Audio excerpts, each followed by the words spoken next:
Assalamualaikum warahmatullahi wabarakatuh.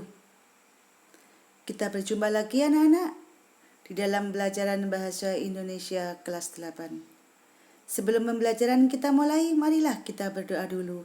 Semoga dalam pembelajaran nanti mendapatkan ilmu yang bermanfaat. Berdoa mulai.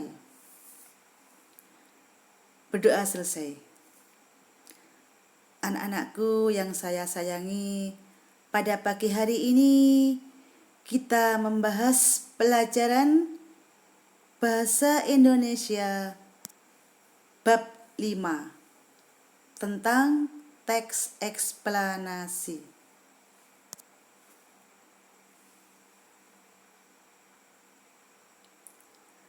Pengertian teks eksplanasi merupakan teks yang menjelaskan sebab akibat suatu fenomena, baik itu peristiwa alam, ilmu pengetahuan, sosial, budaya, dan lainnya.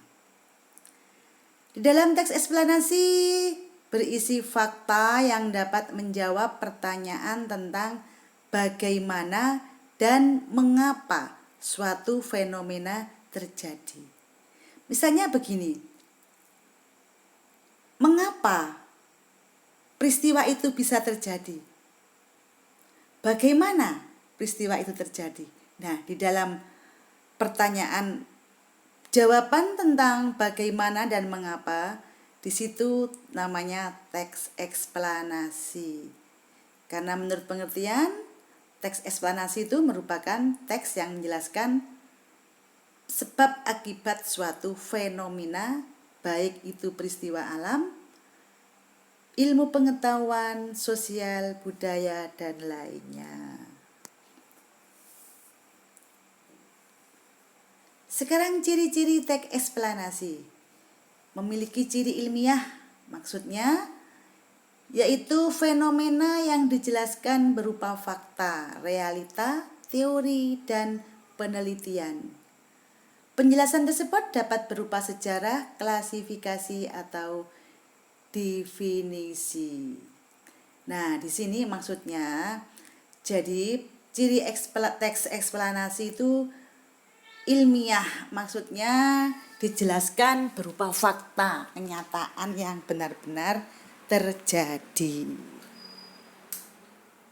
Kemudian yang kedua, logis. Maksudnya logis di sini yaitu penjelasan fenomena bersifat logis dan teoritis. Logis maksudnya bisa diterima oleh akal. Kemudian yang ketiga, objektif. Penjelasan dalam teks disertai argumen yang bersifat objektif dengan didukung teori yang relevan sehingga dapat dijadikan rujukan yang valid. Maksudnya objektif itu penjelasan dalam teks eksplanasi itu disertai argumen, alasan-alasan objektif ya. Kemudian yang keempat, bukan teks eksposisi, maksudnya tidak bertujuan memengaruhi pembaca, tetapi memaparkan fakta berdasarkan keilmuan.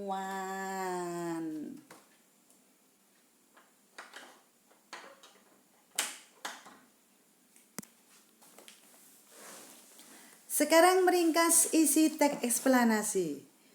Caranya ringkas isi teks eksplanasi yaitu 1. Membaca teks secara intensif, secara sungguh-sungguh teks itu harus dibaca. Kemudian yang kedua, mencatat gagasan umum atau pokok pikiran dalam tiap paragraf. Pokok pikiran dalam tiap paragraf harus dicatat.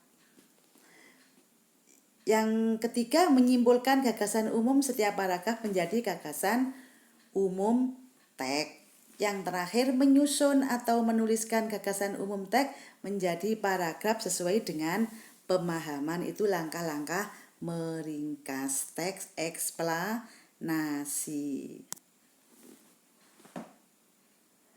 Sekarang struktur teks eksplanasi. 1. Pernyataan umum.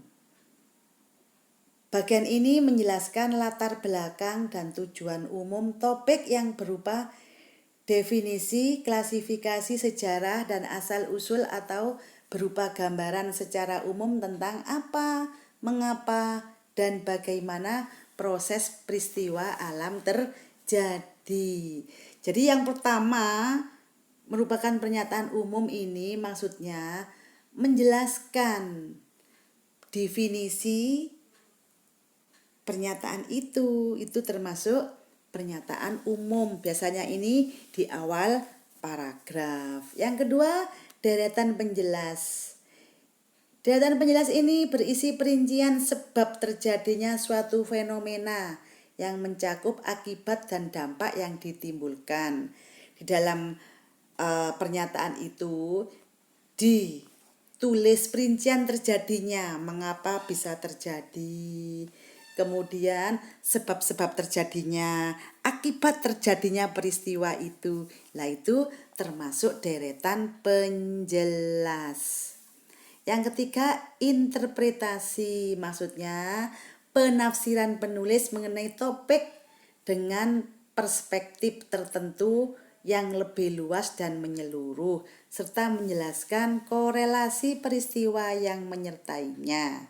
Di sini merupakan penafsiran penulis, bagaimana penafsirannya tentang peristiwa itu termasuk interpretasi. Yang terakhir, simpulan. Simpulan ini merupakan bagian akhir teks, terdapat tanggapan penulis dalam menyikapi fenomena berupa pernyataan reflektif yang bersifat umum. Kesimpulan.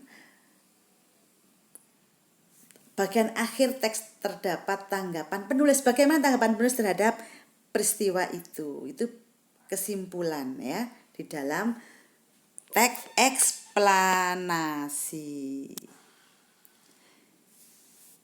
Kemudian sekarang kaidah kebahasaan dalam teks eksplanasi, yaitu menggunakan kata kerja tindakan. Maksudnya kalimat aktif di sini, kata kerjanya aktif karena tindakan, ya. Meletus. Nah, itu kan tindakan. Kemudian kedua, menggunakan kalimat pasif. Kalimat pasif itu subjeknya dikenai pekerjaan. Menggunakan konjungsi yang menunjukkan waktu kejadian peristiwa itu maksudnya ya. Kemudian menggunakan konjungsi sebab akibat. Akibat terjadinya, mengapa, sebabnya apa, lah itu ada konjungsi sebab akibat. Konjungsi itu kata penghubung. Menggunakan kata nomina umum dan abstrak. Kata nomina ini maksudnya kata benda. Kata benda contohnya gempa bumi, kan kata benda itu. Gunung meletus, kata benda. Itu yang dimaksud kata nomina. Kemudian menggunakan terminologi teknis atau istilah-istilah ilmiah. Istilah yang dipakai di dalam teks eksplanasi itu ada istilah-istilah ilmiah, fenomena. Nah, yang terakhir adalah menggunakan majas. Ya. Itu kaidah kebahasaan dalam teks eksplanasi. Sekarang langkah-langkah menulis teks eksplanasi. Yang pertama, mendata peristiwa di lingkungan sekitar. Peristiwa apa yang terjadi? Kamu data ya. Contohnya gunung meletus, angin puting beliung, banjir lah itu. Kemudian mengamati suatu peristiwa. Peristiwa yang terjadi itu kamu amati. Contohnya gunung meletus. Diamati bagaimana terjadinya, apa sebabnya, lah itu. Yang ketiga, mencatat urutan peristiwa. Dari peristiwa itu dari awal sampai akhir kamu catat. Kemudian membuat kerangka teks eksplanasi. Kerangka itu garis-garis besar yang terdiri dari struktur teks eksplanasi tadi itu. Bagian pernyataan umum itu bagaimana, yang mana. Kemudian deretan penjelas itu kamu tulis kerangkanya. Kemudian yang terakhir menulis teks eksplanasi. Dari kerangka-kerangka itu kamu jadikan, kamu kembangkan menjadi teks eksplanasi. Anak-anak, demikian penjelasan materi tentang teks eksplanasi.